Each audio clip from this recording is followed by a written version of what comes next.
Park ranger evacuated after new horrifying discovery. Have you ever heard of the Yosemite Beast?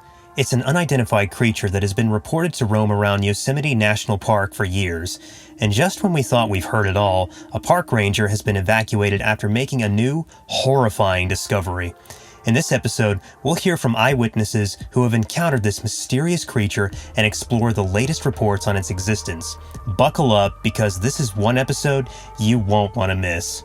The existence of an unidentified large creature in Yosemite National Park is not a new phenomenon, with multiple undocumented sightings and encounters reported over the years. This is particularly unusual given that grizzlies have not been present in the park since the 1920s. Regardless of whether or not one believes in the existence of such creatures, the fact remains that people are encountering them. In this episode, we will hear from park rangers, hikers, and campers who have had encounters with what has come to be known as the Yosemite Beast. Jonathan, who submitted the first story via email, recounts some of the intriguing tales his father, a former park ranger, used to tell him about the park and its visitors. Among these stories was the curious case of Elmer, a name often shouted out by campers after dark for reasons unknown.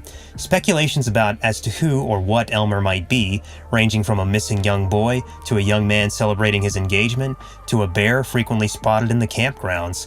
The true story, if there is one, remains a mystery. When I was born, my parents had already relocated to Granville, Ohio, close to Columbus.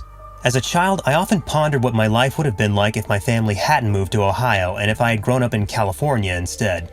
Although I loved my upbringing in Granville with its abundance of playmates and a safe neighborhood for biking and walking, I couldn't help but wonder what it would have been like to grow up near Yosemite National Park, particularly after hearing my father's captivating stories about the park. My dad's tales of Yosemite conjured up images of a mystical place, and I pored over books and photographs of the area, always pleading with my dad to take us there. Finally, just before my senior year of high school, my dad, who owned a busy landscaping business, agreed to take us on a week-long trip to Yosemite, a place I had been begging to visit for as long as I could remember. It was the perfect timing since we had enough reliable employees to run the business without him. I had worked for the family company during the summers since I was 13 years old. Our trip to Yosemite was an absolute blast. As a former ranger, my dad knew exactly where to take us and had our entire week planned out. During our stay, he shared stories of his time in the park, although he never told me anything too scary when I was younger. One of the stories he recounted one evening was particularly chilling. According to him, the craziest thing he ever experienced at the park occurred in the summer of 1995. I recall the day vividly. It was a Monday evening in June, and it marked the end of my shift as a patrol officer. Responding to a call about a putrid odor beyond the 4-mile trailhead in Yosemite Valley, I parked my vehicle on the South Side Drive and headed towards the area. As I approached the trailhead, the stench grew increasingly unbearable, causing my eyes to water. At a quarter-mile distance, I witnessed an unidentifiable creature cross the trail roughly 30 yards ahead of me. The creature's size was too large for a human, and it had a dark complexion. Due to my tears, I could not get a clear view of the creature, but I estimated it was around 2 feet taller than an average man. As I proceeded further down the trail, the odor intensified, and I spotted the creature again, which, to my astonishment, was a colossal dog-like being standing by the trail. The creature growled with a low-pitched rumbling sound, and I could not bring myself to approach it. At that point, I felt overwhelmed by sensory overload, and the fear of the nauseating smell induced a feeling of sickness. My heart raced as I took off down the trail into the woods, still reeling from the lingering smell. After a moment of trying to process what had happened, I headed back to my truck. Before my shift ended, I stopped at the ranger's office and recounted the details to my colleagues. Initially skeptical, they eventually revealed that they had been receiving reports of similar smells in the Yosemite Valley area. I was hesitant to share the story when you were younger because I didn't want to frighten you. I left the park in 1997 and never experienced anything like it again. However, during my time there, I heard rumors of strange events that occurred during night shifts. Although most were probably untrue or exaggerated, one story stood out. It was told to me by a retired ranger who claimed to have encountered a mysterious, large animal resembling neither a dog nor a wolf near Tuolumne Meadows in the summer of 2003. According to a ranger stationed at Yosemite Park, there have been numerous reports of mysterious creatures in the area. One particular sighting was described as resembling a bear in size, but with a dog-like body and short fur covering it. The creature's eyes glowed when a flashlight was shown on it, and it quickly disappeared into the woods. The ranger reported the sighting to other rangers at the station, but the identity of the creature remains a mystery. Various theories have emerged over the years to explain the sightings, including claims that the creatures are aliens or werewolves. However, no one has been able to confirm what they are with certainty. The ranger admits to being unsure about what to believe, but acknowledges that something unusual is happening in the park. Another strange occurrence that the ranger has experienced personally is the sound of screams or howls that occasionally emanate from the woods at night. Although he cannot verify what causes the noises, he knows they are not familiar sounds to him.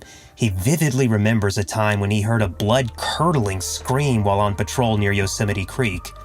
Despite his efforts to locate the source, he was unable to see anything due to the darkness. He called for backup, but by the time they arrived, the screaming had stopped.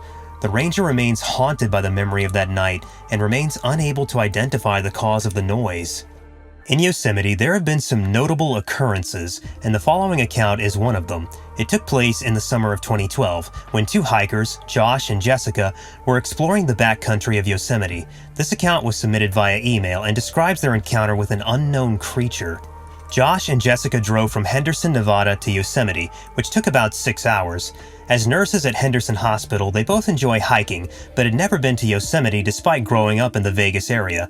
They stayed at Yosemite Lakes RV campground, and on their first day, they hiked the 6-hour Yosemite Valley Loop Trail that begins at Lower Yosemite Fall, offering views of Yosemite Valley and El Capitan. During the hike, about 3 hours in, Jessica grabbed Josh and pointed at a large, shadowy figure moving in the woods. They stood there for a moment, unsure of what to do. Suddenly, the creature emerged from behind the trees and into a clearing about 50 yards ahead of them. It was a huge, dark, and hairy creature that stood taller than a human with a long snout that resembled a bear, but they were not certain. They stared at each other for what felt like an eternity. Then the creature turned and walked back into the woods and disappeared. This encounter left them stunned and wondering about what they had just witnessed. During a hike in Yosemite, my companions and I witnessed something remarkable. While we had seen bears stand upright, what we saw walked upright like a human. We were unsure how to react, but continued with our hike as we still had 3 hours to go. The encounter was all we could talk about. Upon our return to the car, we drove to the ranger station to report what we had seen. However, the ranger appeared uninterested, only going through the motions. If you're ever in Yosemite and observe a large, dark creature lurking in the woods, know that you're not alone. Another account comes from a resident of Mariposa County who lives close to a patch of woods and a creek. The individual often hears noises from the woods, but never sees anything. One night, the person observed a dark figure walking through the woods, much taller and thinner than a bear. Although it resembled a person, the darkness made it difficult to confirm. The figure vanished when the observer approached, and the observer's husband has seen the same figure around their property. The couple is unsure if the figure is an animal or a person, but is convinced it's not friendly. They contacted the sheriff's office, but no one ever investigated the matter. The situation is unsettling, and the couple wishes to determine the figure's identity and intentions. Wow, what a thrilling story! From encounters with the Yosemite Beast to the mysterious Elmer, we've explored some spine-chilling stories that will leave you wondering what really goes on in Yosemite National Park. Despite the many theories surrounding these sightings, one thing is for sure, there are still mysteries in this world that are yet to be solved. We hope you enjoyed this and that it sparked your curiosity about the unknown. If you enjoyed this story and want to hear more, be sure to hit that like button and subscribe to our channel for more fascinating content. And if you have any stories of your own, feel free to share them with us in the comments below. We always love hearing from our viewers. Thanks for watching, and we'll see you in the next video.